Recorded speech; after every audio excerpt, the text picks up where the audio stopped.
In today's video, I am going to teach you how to add credit card information as payment method into Google Chrome Guide.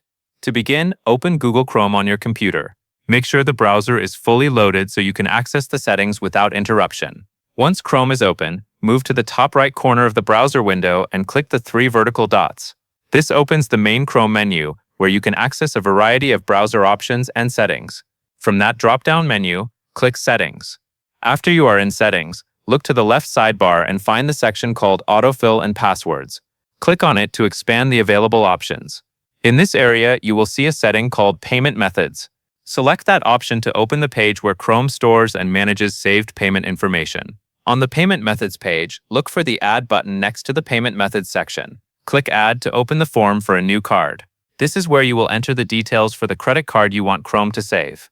As you enter this information, it is a good idea to double-check each field before finishing. Even a small mistake in the card number or expiration date can prevent the payment method from working properly. Also, if you are using a shared or public computer, use extra caution before saving payment details in the browser, since this information may be accessible to others who use the same device. That covers everything you need to know.